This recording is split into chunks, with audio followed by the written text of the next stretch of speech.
Montgomery Clift names the out-gay stars from the old Hollywood movies. His dates were secret. Montgomery Clift was born in Omaha, Nebraska, on October 17, 1920.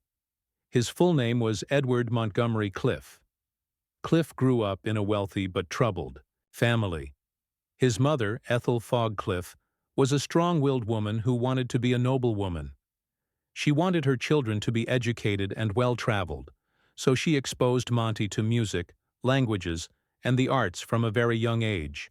His upbringing was intellectually stimulating, but it was also marked by instability and emotional distance, traits that would later show up in the parts he played. Clift started acting on Broadway when he was a teenager, and he quickly became praised for his early ability and strong emotions. He first appeared on Broadway when he was 15 years old, and by the time he was 20, he was acting with well-known actors like Tula Bankhead, Lunt, and Fontanne. Clift, unlike many of his peers, trained as an actor on stage for almost 10 years before moving on to movies. This gave him a dramatic depth and subtlety that made him stand out from the typical Hollywood leading men of the time. In order to stay artistically independent, he turned down long-term studio contracts, which was almost unheard of in the 1940s. He was also one of the first actors to bring a method acting sensibility to popular American movies. In 1948, Clift made his movie debut in The Western Red River, which starred John Wayne.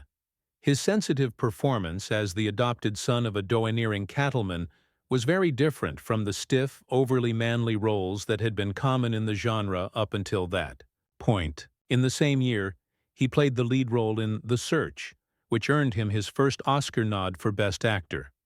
The movie was about a soldier who helps a young boy look for his mother after World War II, and Clift's acting as the boy's caring father touched people deeply. Over the next 10 years, Clift would give a string of unforgettable performances in highly acclaimed movies, such as A Place in the Sun, 1951, From Here to Eternity, 1953, and Raintree County, 1957. All of a sudden, in the summer of 1959, and the trial at Nuremberg in 1961.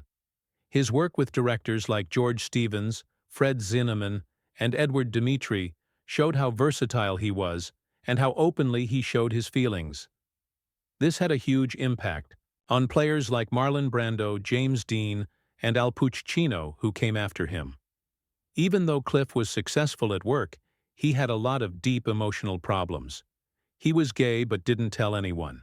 This was during a time when being gay was not only looked down upon, but also could ruin your career in Hollywood.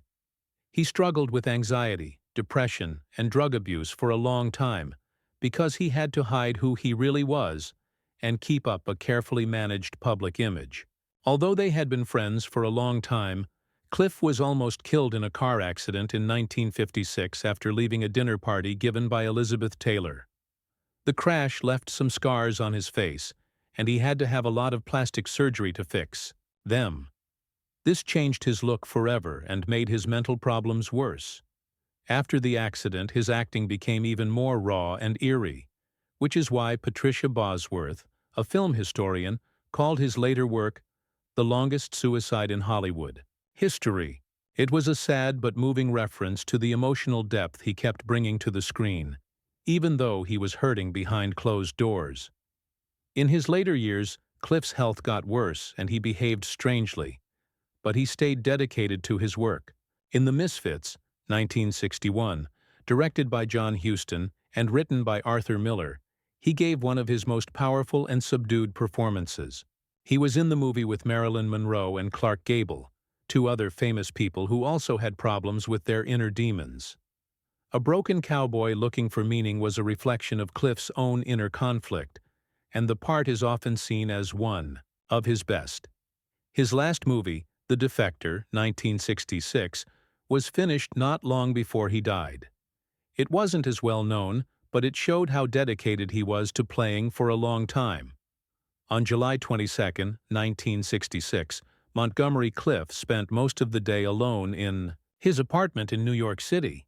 It was a red brick building at 217 East 61st Street, on the Upper East Side of Manhattan. The house had become a kind of private refuge for the reclusive actor in his later years. It wasn't very fancy by Hollywood standards, but it was full of books, letters, and other things from his long and troubled career. At this point, Clift's life was mostly spent alone. On that day, he wasn't completely alone, but his behavior showed that he was becoming more and more distant from the people around him. Lorenzo James, Clift's longtime friend and private nurse, was in the house with him. James had been caring for Clift almost non-stop in his last years, but the two men didn't say much to each other. It wasn't strange that they were quiet. In fact, it showed that Clift was becoming more emotionally and physically distant, which he had been doing for a while. Clift, who used to be a lively star, known for his energy and charm, had become more and more closed off. Maybe they were feeling down because their health was getting worse. They were still emotionally scarred from a terrible car accident 10 years ago, and they were having a hard time with addiction and inner turmoil. As it got later than midnight on July 23rd, James mentioned that Clift might want to watch a rebroadcast of The Misfits, the 1961 movie in which he co-starred with Marilyn Monroe and Clark Gable. He may have been trying to find a way to reconnect with Clift. Bittersweet connections were made with the show, which was set to air late at night. Not only was it one of Clift's best later acts, but it was also Monroe and Gable's last finished movie before they died. But Clift's answer to the idea was quick and clear. "Absolutely not," he snapped, making it clear that he wasn't interested. Or maybe didn't want to remember the memories connected with the movie, which was made during a time of personal and professional stress. The rant was the last thing anyone knows Clift ever said. When James heard Clift's sharp rejection, he quietly went to his own bedroom and didn't bring up the issue again. He chose not to talk to Clift that night. Around 6:30 a.m., as the quiet apartment got a little brighter, James woke up and did what he always does. He went to check on Clift. Alarm bells went off when he found the actor's bedroom door locked from the inside. Clift didn't lock his door very often, and the silence behind it was scary. James tried to break the door open but failed. When that didn't work, he quickly ran to the yard behind the townhouse. So he could get to Clift, he climbed a ladder and went through a window into the bedroom on the second floor. What he found was very scary. Clift was lying in bed naked and not moving. His glasses were still on his face, and he had his hands tightly together by his sides. The picture was powerful. It was both calm and tense, as if Clift's body still remembered his battles even after he died. James probably felt shocked and scared, so he used the bedroom phone right away to call Clift's doctors and the New York City Medical Examiner's office. Even though an ambulance got there quickly, it was clear that nothing could be done. Clift's body was quickly taken to the city morgue where an autopsy was carried out. The autopsy showed that the person died of occlusive coronary artery disease, which causes a huge heart attack. This is because the arteries get so blocked that the heart can't work properly. Even though the results proved that Clift had died, naturally they also led to a lot of talk about what might have happened.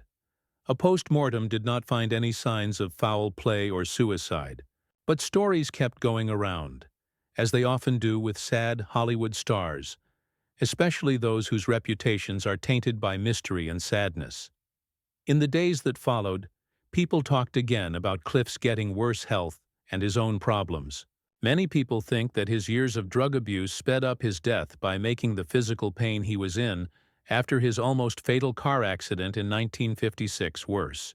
Because of the accident, his face was broken, and he needed painkillers, sedatives, and booze to deal with the pain and change in appearance. Clift had also been sick for a long time with diarrhea and chronic colitis, which made him very uncomfortable and made his health even worse. The autopsy also found that the person had hypothyroidism, which means their thyroid wasn't working properly. Hypothyroidism can cause tiredness, sadness, low blood pressure, and slurred speech. This situation may have made Clift look drunk even when he wasn't, which added to the false public belief that he was always drunk or high. This new information added a sad element to Clift's story, and made it seem like some of the damage to his image may have been caused by medical problems he couldn't change. The funeral for Montgomery Clift was short and serious. It took place at St. James's Church on Madison Avenue in Manhattan. Even though the service was only 15 minutes long, it was attended by about 150 people, including some of the biggest names in entertainment and Hollywood. People like Nancy Walker, Frank Sinatra, and Lauren Beale were there. All three had worked with Clift or were close friends with him. Clift's complex and often simple personality was mirrored in how simple the service was. After the service, his body was buried at the Friends Quaker Cemetery in the middle of Brooklyn's Prospect Park. It was a peaceful, tree-lined funeral ground. That was very different from the chaos and fame of his acting career. Elizabeth Taylor, who was in Rome at the time and couldn't be there in person, sent flowers to honor Clift.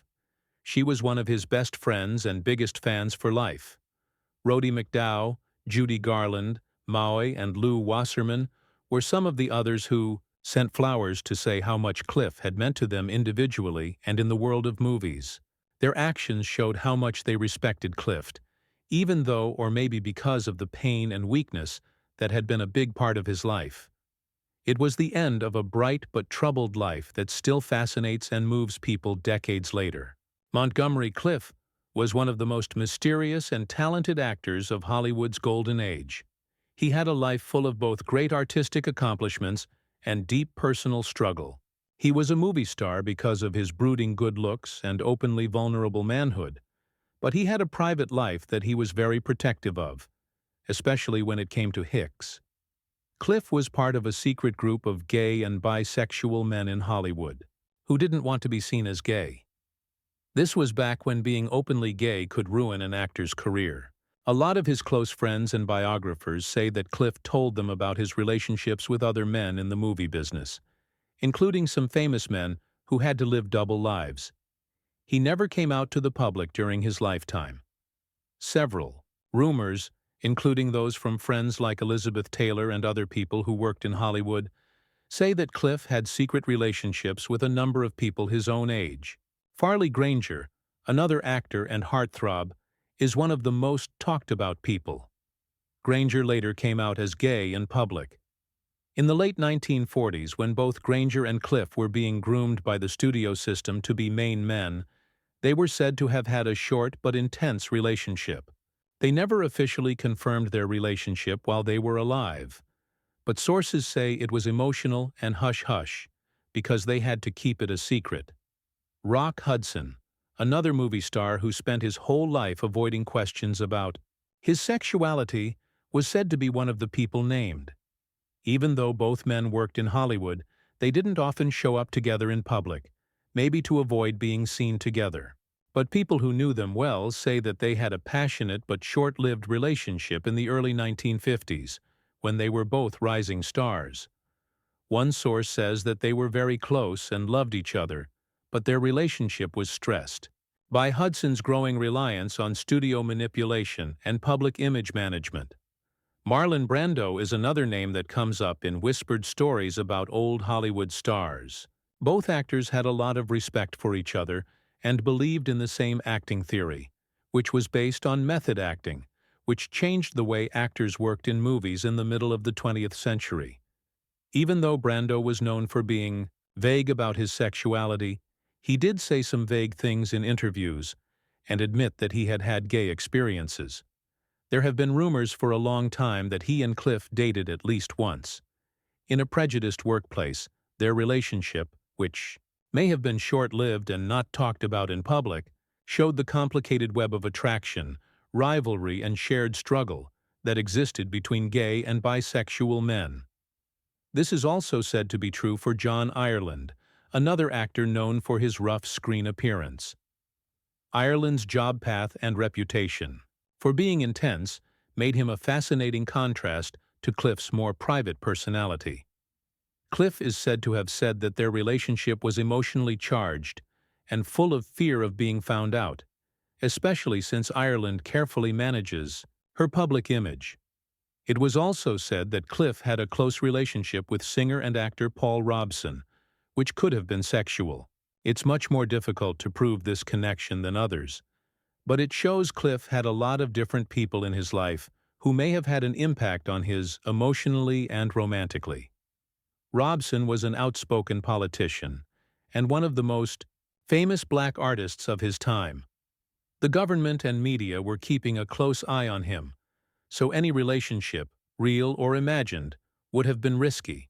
Most of Cliff's relationships happened in private homes, at parties where no one else was present, or behind the safe curtain of Hollywood's studio system, which often hired fixers and gossip columnists to keep bad news from getting out to the press. He went out with guys who, like he, was afraid of being found out, which led to a series of relationships that were more about emotional depth and privacy than about being seen by the public. Close friends and confidants of his, like Elizabeth Taylor, said that his relationships were deeply important, but always tinged with sadness because of the need to keep things secret. At a time when being called gay could mean the end of a career, Montgomery Clift was brave not by making public statements, but by refusing to completely follow what the studio system wanted. He turned down marriages that were forced on him by his company and instead chose to live as honestly as he could during a very strict time. He fought quietly and told the truth about how he felt. He was one of many guys like him who lived secret lives and helped shape Hollywood history.